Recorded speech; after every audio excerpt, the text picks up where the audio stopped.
amigos, estamos aqui de volta para tratarmos de mais um tema dos nossos estudos que estamos abordando sobre o juízo final. Esta é a parte 7 deste estudo e nós vamos falar hoje sobre o julgamento da humanidade.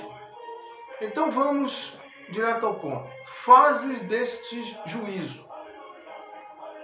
Letra A. O primeiro julgamento que se deu nos dias de Noé, através das águas do dilúvio. Foi o primeiro julgamento que Deus fez sobre a humanidade.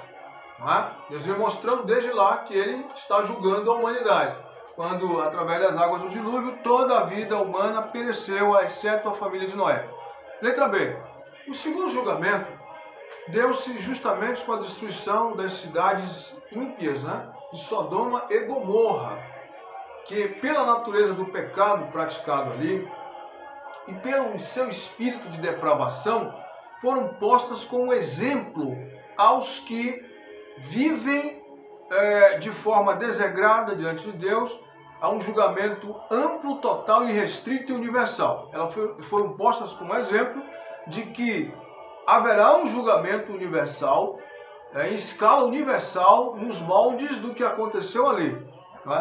Letra C, em terceiro lugar, nós tivemos o julgamento da humanidade encontrado através das pragas do Egito. As pragas que Deus enviou ao Egito foi uma espécie de julgamento também sobre a humanidade, mas localizado, dando em escala menor uma demonstração do que será feito em escala maior a nível universal, a nível do planeta. Através das terríveis pragas que Deus enviou sobre o Egito, através do ministério de Moisés, que exatamente tipificava numa escala inferior, ou seja, menor, o castigo que Deus enviará sobre a humanidade ímpia e pecadora na grande tribulação. O que aconteceu ali no Egito foi uma amostra em pequena escala do que o Senhor Deus fará a este mundo por sua crescente maldade. Nós vemos isso em Apocalipse 8, de 1 a 13, e Apocalipse 16, de 1 a 17. Apocalipse 8, de 1 a 13, nós temos a abertura do sétimo selo, e este selo, quando ele for aberto, ele contém o derramamento o toque, melhor dizendo, em primeira mão, de 7 trombetas, que desencadeiam pragas por todo o planeta e do universo, afeta todo o ciclo da vida terrena e planetária, porque também o universo influencia o ciclo da vida na Terra, o Sol, a Lua, nós sabemos disso. Eles serão afetados através dessas pragas que Deus vai enviar para desestabilizar a vida neste mundo. Por que Deus vai fazer isso? É porque Deus é pior do que o diabo? É porque Deus é perverso? Não. É porque Deus está julgando a iniquidade no mundo iníquo de um homem que se corrompeu e que recusou-se a voltar para Ele. Então Deus é amor, mas também é justiça, senhores. E Deus tem que julgar o ímpio, antes de colocar o justo reinando num mundo onde não haverá pecado, onde não haverá injustiça. Ele diz: eu retribuirei a cada um segundo as suas obras. E em Apocalipse 16, de 1 a 7, nós temos ali, quando os 7 anjos aparecem mais uma vez, só que eles aparecem ali com 7 taças. As taças são diferentes das trombetas. Enquanto as trombetas, quando são tocadas, afetam 1/3 da vida na Terra, as taças afetam toda a vida, todo o alvo, entende? As trombetas atingem, o objetivo das trombetas é atingir uma parte do alvo. Já o objetivo das taças, quando forem derramadas, é atingir todo o alvo, é causar dano em todo o alvo em que elas forem derramadas. Ou seja, vemos que das taças para as trombetas haverá um agravamento da situação e a ira de Deus ela irá aumentando o grau e a intensidade sobre esse mundo. Bem, a última fase do julgamento começou exatamente no dia em que Jesus, o Filho de Deus, o Filho do Homem, em julgamento, em seu julgamento, foi rejeitado pelos homens. Não é? Foi rejeitado pelos homens que, por sua vez, evidenciaram toda a sua maldade e rebeldia contra Deus e seu ungido. O apóstolo João, em seu evangelho escrito, ele diz: e a condenação é esta, não é? A luz veio ao mundo e os homens amaram mais as trevas do que a luz. João 3,19. E João 12,31 ele diz: e a rejeição do príncipe da paz pelos homens, especialmente os judeus, foi alvo de um severo juízo de Deus, não é? Todo-Poderoso, no céu. Em João 12,31 ficou claro isso, quando Jesus disse: agora é o juízo deste mundo e seu príncipe será expulso. A rejeição do príncipe da paz pelos homens, especialmente pelos judeus, foi alvo de um severo juízo de Deus, o Todo-Poderoso, no céu. Tornaram-se, pois, culpados do sangue do Filho de Deus. Os homens se tornaram culpados do sangue do Filho de Deus. Não é? Vejamos, por exemplo, o que Estevão disse sobre os judeus. Eu convido você a abrir a Bíblia aí, não é? Em Atos 7, a partir do versículo 56. Vejamos o que Estevão falou sobre essa parte que nós estamos vendo aqui. Não é? Olha o que Estevão falou, a partir do versículo 51, melhor dizendo: homens de dura serviço, incircuncisos de coração e ouvidos, vós sempre resistis ao Espírito Santo, assim como fizeram vossos pais, também vós o fazeis. Qual dos profetas vossos pais não perseguiram? Eles mataram aos que anteriormente anunciavam a vinda do justo, justo aqui com J maiúsculo, é Jesus, do qual agora vós vos tornastes traidores e assassinos. Então Estevão estava dizendo em seu discurso, não é, que os judeus que concordaram, que entregaram, que tramaram contra o Senhor Jesus, que o traíram, eles se tornaram traidores e homicidas diante de Deus, da morte do Filho de Deus. E também Pedro, em seu discurso, no capítulo 3, ele disse que os judeus mataram vós, versículo 3, 14 do capítulo 3 de Atos, né? Diz assim: vós, porém, negaste o santo e o justo, e pedistes que se vos concedesse um homicida. O versículo 15: dessarte, matastes o autor da vida, a quem Deus ressuscitou dentre os mortos, do que nós somos testemunhas. Veja, que coisa terrível, que posição terrível os homens colocaram. Ah, pastor, mas a Bíblia está falando dos judeus. Os judeus são reflexos de toda a humanidade. Porque hoje, quando você ouve o Evangelho e você tem uma posição de neutralidade em relação a ele, você o está negando. Você o está rejeitando, como eles fizeram. Quando você ouve o Evangelho e você procura ridicularizá-lo, você o está negando. Você está agindo como os inimigos de Jesus agiram naquele tempo. Entendeu? Não existe neutralidade. Então o seu comportamento atrai ou a graça de Deus ou o juízo de Deus. Não é? Ou você atrai a graça de Deus ou o juízo de Deus. Então esses homens se tornaram traidores e homicidas. E esta é a condição do mundo diante de Deus. Não é? Deus está julgando a humanidade por etapas.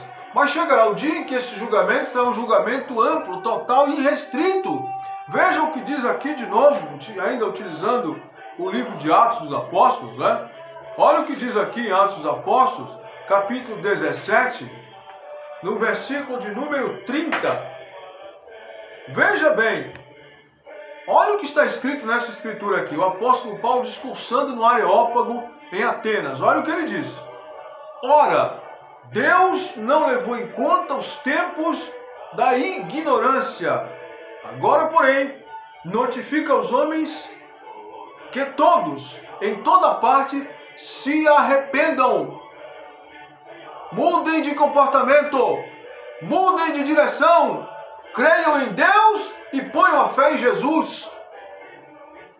E o versículo 31 diz: porquanto estabeleceu um dia em que há de julgar o mundo com justiça. Veja, porquanto Deus estabeleceu um dia em seu calendário, que é diferente do nosso, em que ele há de julgar o mundo com justiça, por meio do homem que destinou e acreditou diante de todos, ressuscitando dentre os mortos. Este homem é Jesus. Então Deus há de julgar o mundo por meio de Jesus. O julgamento da humanidade. A humanidade já está sendo julgada. Mas quando falamos do julgamento da humanidade, queremos ressaltar que estamos falando de um julgamento coletivo. Ou seja, quando ocorrem e incorrem pragas como essas que nós estamos vendo agora, esta pandemia, ceifando tantas vidas e acometendo milhões de pessoas em torno do mundo, não é? Inclusive, a todos, de um modo geral, sem fazer distinção, nós percebemos que este julgamento ele é coletivo. É como diz a história, né? Como diz o versículo bíblico, ele faz com que o seu sol raie sobre justos e injustos e com que a sua chuva desça sobre bons e maus. Não é? Então não são somente chuvas de bênçãos que vêm sobre bons e maus, vem também aquelas situações, aquelas nuvens escuras, não é? Porque somos parte da humanidade. Isso faz parte do contexto da humanidade. O apóstolo Paulo diz que, dentro do contexto do julgamento da humanidade, nossas observações aqui, ele diz em Romanos 8, 22, o seguinte, ó, você acompanhar comigo, diz assim, versículo 20 de Romanos 8, a partir daí, diz assim: pois a criação está sujeita à vaidade, não por sua vontade, não voluntariamente, mas por causa daquele que a sujeitou, na esperança de que a própria criação será redimida do cativeiro da corrupção para a liberdade da glória dos filhos de Deus. Então, enquanto isso não acontece, a libertação da criação, que ocorrerá com a vinda do Senhor Jesus, que vai libertar a igreja de uma vez por todas do domínio do pecado, do domínio das limitações que nos prendem a esta vida, não é? Enquanto isso não ocorrer, nós estamos sujeitos a essas coisas. Deus ameniza, Deus põe a mão, Deus mitiga, mas de todo não nos tira dessa situação. Prolonga os nossos anos, mas nós vamos passando com alguns arranhões. Seria bom se não fosse, mas a verdade é essa, não é? E diz mais no versículo 22, porque sabemos que toda a criação, a um só tempo, geme e suporta angústias até agora. Então, quando fala que a criação geme e suporta angústias, toda a criação até agora, está falando de que, do fato que a criação, e nós somos parte dessa criação terrena, ela está sujeita a esse julgamento. Ela faz parte desse julgamento, mesmo estando livre de condenação eterna, mas nós somos também atingidos por esse julgamento. A chuva cai e nos molha. A enchente atinge a casa dos cristãos também. Infelizmente, atinge. Ah, mas eu fui livre, mas nem todos foram. Entendeu? Então, o julgamento da humanidade faz o julgamento coletivo. O julgamento, há vários julgamentos sendo processados. Nós vimos que a abertura dos céus demonstra vários julgamentos. Nós teremos o julgamento das nações. Vamos ver adiante. Nós teremos o julgamento do reino da besta. Vamos ver adiante, se Deus quiser. Nós veremos o julgamento do reino da besta e do diabo. Vamos ver adiante. E nós vamos ver o julgamento do homem, que é diferente do julgamento das nações. O julgamento do homem é o julgamento do indivíduo. Quando falamos de julgamento das nações, estamos falando do julgamento da coletividade, da humanidade como coletividade. Entendeu? Não é de uma pessoa, de um indivíduo, mas de todos. Já o julgamento do homem, que é um dos últimos temas que iremos abordar, se assim Deus nos permitir, é o julgamento do indivíduo. Não é o julgamento do marido e da mulher, do filho e da filha, do patrão e do servo, não. É o julgamento do indivíduo, onde cada um, como está escrito, dará contas de si a Deus. Entendeu? Então, fechando esse tema do julgamento da humanidade, nós temos o seguinte: todos, pois, que rejeitam o Filho de Deus, não é? Estão inseridos neste julgamento da humanidade para condenação. Desde que só estarão isentos se no percurso se arrependerem. Estarão isentos se no percurso, antes da vinda de Jesus, se arrependerem. Ah, pastor, mas eu estou contando, eu posso pecar à vontade e quando Jesus voltar, vai ficar os crentes que não forem fiéis e ali eu me arrependo. Eu quero dizer a você que você não conte com isso. Ainda que alguns vejam textos na Bíblia que possam sinalizar esta possibilidade, eu quero te dizer o seguinte: o dia de amanhã não nos pertence, pertence somente a Deus. E a palavra de Deus diz: hoje, se ouvirdes a sua voz, não endureçais os vossos corações. Portanto, não planeje seu arrependimento para o futuro, porque você não sabe se você vai ter a oportunidade de se arrepender, se você estará vivo, se não cessará a oportunidade para você. E em segundo lugar, você não sabe se de fato naquela oportunidade, nós não sabemos com certeza se haverá oportunidade de arrependimento. Eu creio que não, porque o Espírito Santo terá sido retirado da terra. E é Ele quem convence o homem do pecado, da justiça e do juízo. A igreja fiel sendo arrebatada, o Espírito Santo vai com ela. Aliás, é Ele que leva a igreja. Ele é o amigo do noivo, que vem preparar a noiva. Entendeu? Todas aquelas pessoas que ali estavam tipificando as pessoas de todas as épocas e as atitudes de cada uma delas também. Todas as pessoas que estavam ali no julgamento de Jesus, aquelas que optavam por crer nele e aquelas que optavam por rejeitá-lo, tipificam a humanidade hoje.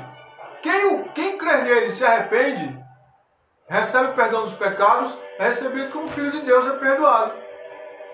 Quem crê que ele morreu em nosso lugar, que ele não morreu por si próprio, que ele é inocente, que ele é santo, que ele é justo, que ele nunca pecou, recebe o perdão dos pecados. Agora, quem crê, quem mantém-se rebelde, quem mantém-se impenitente e é zombador, que é escarnecedor do Evangelho, mantém-se como inimigo de Deus, em rebelião contra Deus, não há outra coisa a fazer, a não ser, lamentavelmente, não quer dizer que essa pessoa ela está condenada eternamente, ela está debaixo da condenação. E se ela morre nesta condição, ela está condenada eternamente. Mas se ainda em vida ela se arrepender, e eu oro para que você que está tendo acesso a esse vídeo, mude sua posição e se arrependa, você será salvo e recebido por Deus como filho. Não é? Todos nós somos achados dentro daquele contexto, seja para a salvação, seja para a condenação. Depende da nossa atitude para com o Filho de Deus e sua morte de cruz por nós. Qual a sua atitude para com a morte de Jesus por você? Qual é a sua atitude para com a morte do Filho de Deus por você? Aquela morte tão cruenta, tão desonrosa por você, os seus pecados. Você zomba dele? Você o menospreza? Você escarnece dele? O Espírito Santo convida você hoje, enquanto há tempo, a mudar essa atitude para com ele. Deus está de braços abertos esperando você para perdoar os seus pecados e para dar-lhe a filiação divina, ou seja, para adotar você como filho dele, em nome de Jesus. E seu nome será escrito no livro da vida.